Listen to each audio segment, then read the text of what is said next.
రాష్ట్ర వ్యాప్తంగా అన్న క్యాంటీన్లు స్టార్ట్ అయ్యాయి ఘనంగా. దాదాపు 100 క్యాంటీన్లు ప్రారంభం కావడం జరిగింది. సెప్టెంబర్ చివరికి వచ్చేప్పటికి మరొక 100 అన్న క్యాంటీన్లు కూడా స్టార్ట్ అయ్యేటువంటి అవకాశం ఖచ్చితంగా కనపడుతోంది. చంద్రబాబు నాయుడు ఉద్దేశం ఏంటంటే ఈసారి తన ప్రభుత్వం హయాంలో ఎట్టి పరిస్థితుల్లోనూ పేదవాళ్ళకి, వలస కార్మికులకి, అలాగే ఇప్పుడు పట్టణాలకి చాలామంది వ్యవసాయ నిమిత్తం లేకపోతే మళ్ళీ వ్యాపారాల నిమిత్తం వాళ్ళు వస్తుంటారు.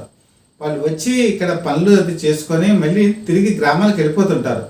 వాళ్ళకి ఈరోజు ఎక్కడైనా సరే భోజనం చేయాలంటే మినిమం 150 రూపాయలకి తక్కువ ఎక్కడా లేదు. ఇంకా ఎక్కడైనా చీప్గా దొరికితే ఒక 100 రూపాయలు. మనమే ఇంట్లో ఏదైనా సరే ఒక పప్పు, కూర, సాంబారు, పచ్చడి, పెరుగు ఇది వేసుకొని తినాలి అంటే 100 రూపాయలు మినిమం ఖర్చు అవుతుంది బయట ఉన్నటువంటి కూరలు మార్కెట్ రేట్ ప్రకారం. అలాగే మరి బయట హోటల్స్లో 150 రూపాయలు లేనిదే ఇది దొరికే పరిస్థితి కాదు. ఇది ఆయన అబ్జర్వ్ చేసి పేదవాళ్ళు కానీ, మధ్యతరగతి ప్రజలు కానీ వీళ్ళందరికీ కూడా అతి తక్కువ ధరలో, అంటే ఈరోజు మనం బ్రేక్ఫాస్ట్ తీసుకుంటే 5 రూపాయలు, మరి మధ్యాహ్నం భోజనం కనుక తీసుకుంటే 5 రూపాయలు, అలాగే రాత్రిపూట డిన్నర్ కనుక తీసుకుంటే 5 రూపాయలు. ఇందులో నేను చెప్పినట్టు ఐటమ్స్ పక్కాగా ఉంటాయి. వాటి వైట్ రైస్, తర్వాత కూర, పప్పు, మరి సాంబారు, పచ్చడి, పెరుగు, అలాగే మెను కూడా ఇచ్చేస్తున్నారు. 1 వీక్లో మెను ఏంటి, ఏ రోజు ఏం పెడతారు అంటే మార్నింగ్ ఇడ్లీ, ఒక రోజేమో మరి పూరి, ఒక చోట చపాతి, ఇలాగా ఒక చోట ఒకసారి గారె, ఇలాగా ఆ మెను కూడా ఇచ్చేస్తున్నారు. ఆ మెను కూడా ఇస్కాన్ వాళ్ళకి అప్పచెప్పడం జరిగింది. నిర్వహణ బాధ్యత అంతా కూడా ఇస్కాన్ గతంలో కూడా 2018 సంవత్సరంలో కూడా తెలుగుదేశం ప్రభుత్వం ఈ అన్న క్యాంటీన్ స్టార్ట్ చేసింది. అంటే 1.5 ఇయర్ ఇంక ఎలక్షన్స్కి ముందు.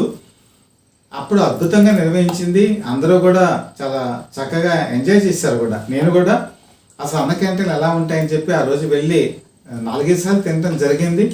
తిన్నప్పుడు కూడా పెరుగు క్వాలిటీ కానీ, కూరల క్వాలిటీ కానీ అన్నీ కూడా చాలా అద్భుతంగా ఉన్నాయి. చాలా హ్యాపీగా ఫీల్ అయినటువంటి రోజు అది. ఎందుకంటే 5 రూపాయలకి కడుపు నిండా భోజనం తినటం అనేది చాలా కష్టమైనటువంటి విషయం.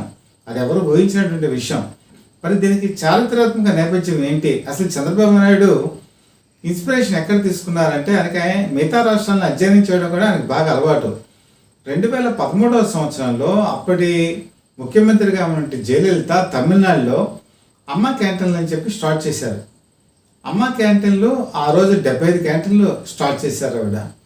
తర్వాత కాలక్రమంగా మళ్ళీ 2016లో ఆవిడ అధికారంలోకి వచ్చిన తర్వాత కూడా ఇంకో 20 పెంచుకుంటున్నారు. అప్పుడు 100 క్యాంటీన్లు అయ్యాయి. 100 క్యాంటీన్లు అయిన తర్వాత కాలక్రమంలో పెరుగుతూ 200 క్యాంటీన్లు అయ్యాయి. తర్వాత అన్నాడీఎంకే గవర్నమెంట్ పోయిన తర్వాత డిఎంకే గవర్నమెంట్ వచ్చింది. స్టాలిన్ రివ్యూ చేశారు అసలు అమ్మ క్యాంటీన్ని ఏం చేయాలని. కానీ ఆయన తీసుకున్న నిర్ణయం ఏంటంటే 200 క్యాంటీన్ని 400 క్యాంటీన్లు చేశారు. ఇది పేదవాళ్ళకి, మధ్యతరగతి వాళ్ళకి, ఉద్యోగస్తులకి, అంటే బడుగు తరహా ఉద్యోగస్తులకి వాళ్ళు ఉపయోగపడుతుందనే ఉద్దేశంతో స్టాలిన్ కూడా ఆ నిర్ణయం తీసుకున్నారు. వీళ్ళని ఇన్స్పిరేషన్గా తీసుకొని అన్నపూర్ణ క్యాంటీన్స్ని తెలంగాణ గవర్నమెంట్ ఇంప్లిమెంటేషన్ చేసింది కేసీఆర్. అంటే ఎక్కడైతే మీకు నార్త్ ఇండియాలో కనుక చూసుకుంటే, నార్త్ ఇండియాలో జనరల్గా ఇలాంటి ప్రజాకర్షణ పథకాల వైపు ఎక్కువ మొగ్గు చూపించింది. ఎందుకంటే జాతీయ పార్టీలు ఎక్కువగా ఆ రాష్ట్రాల్లో అధికారంలో ఉంటాయి.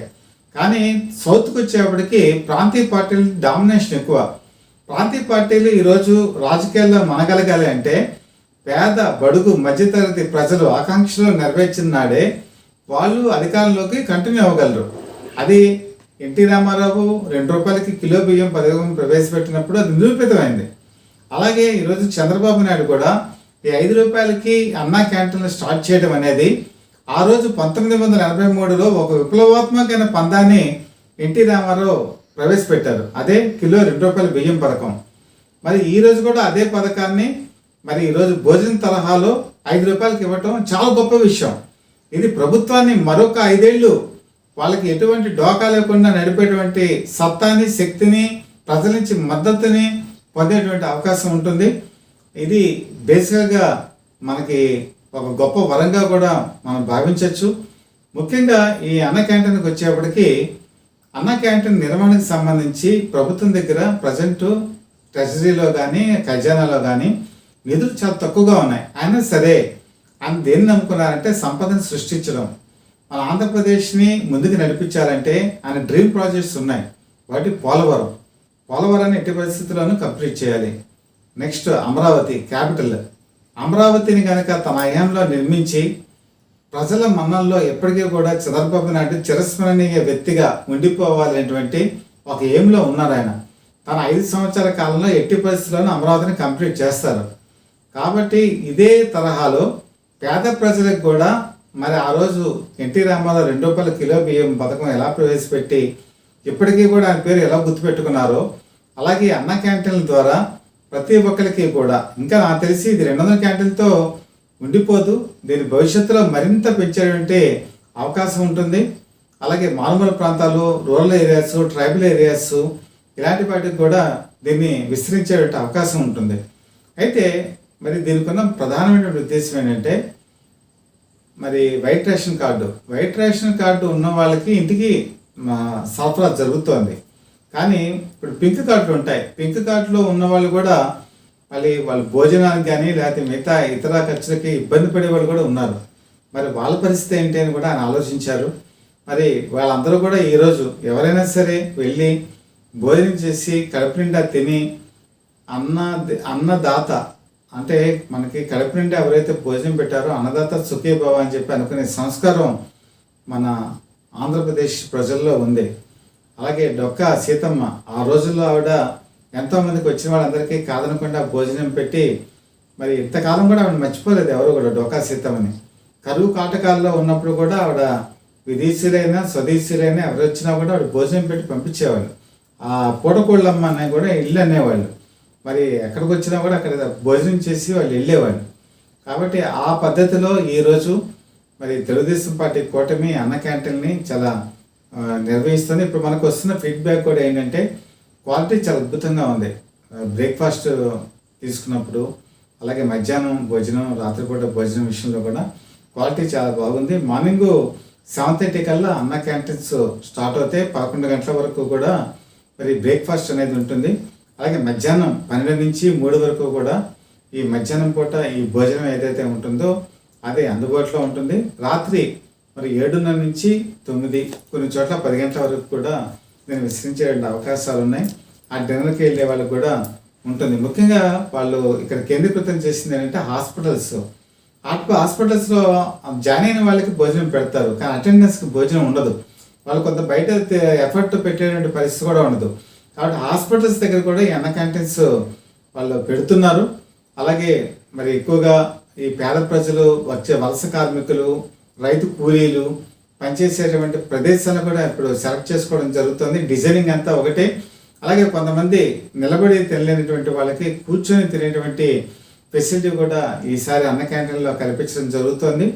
మరి మనం ఎంటర్ అయినప్పటి నుంచి టోకెన్ తీసుకొని మన చేతులు వాష్ చేసుకొని ఆ తర్వాత లోపలికి ఎంటర్ అయిన తర్వాత మన ఒక స్టార్ హోటల్స్లో ఏ విధమైనటువంటి మరి మంచి భోజనం దొరుకుతుందో అలాంటి భోజనం ఈరోజు పేదవాళ్ళు కూడా తినేటువంటి అవకాశం ఉంటుంది. ముఖ్యంగా మరొక విషయం ఏంటంటే మన ఇండియన్ సొసైటీలో న్యూట్రిషియస్ ఫుడ్ చాలా తక్కువ.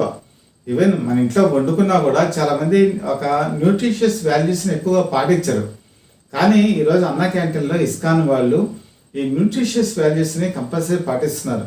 ప్రతి ఫుడ్లో కూడా ఎంత న్యూట్రిషియస్ వాల్యూస్ ఉండాలి, పోషక విలువలు ఉండాలి అని చెప్పేసి వాళ్ళు నిర్ధారించుకొని వీటిని తినేటువంటి పరిస్థితి ప్రజలకు కల్పిస్తున్నారు.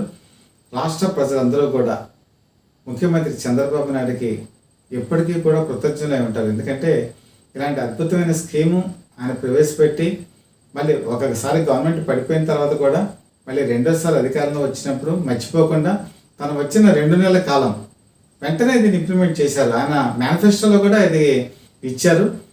నేను ఖచ్చితంగా అన్న క్యాంటీన్ పెడతానని చెప్పి దాన్ని నెరవేర్చుకున్నారు. అలాగే భవిష్యత్తులో కూడా సూపర్ 6 ఏదైతే ఉంటుందో ఆ సూపర్ 6 అమలు జరిపే విధానంలో కూడా ఆయన ముందుకు వెళ్తారని చెప్పి అందరికీ కూడా నమ్మకం ఉంది. ఆ నమ్మకాన్ని ఆయన నిలబెట్టుకుంటారని అందరూ కూడా కోరుకుంటున్నారు.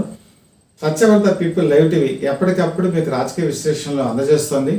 మీరు కనుక ఈ విశ్లేషణ మీకు లైక్ చేసినట్టయితే మీరు దయచేసి సబ్స్క్రైబ్ చేసుకుని బెల్ ఐకాన్ ప్రెస్ చేసి మీ సపోర్ట్ మాకు అందజేయవలసింది. అలాగే మీ రిలేటివ్స్కి, ఫ్రెండ్స్కి ఈ వీడియోని షేర్ చేసి మీరు మీ దీవెనలు మాకు అందజేయవలసిందిగా మనస్ఫూర్తిగా కోరుకుంటూ మీ చీఫ్ ఎడిటర్ డివిఎస్ఎస్ కృష్ణప్రసాద్.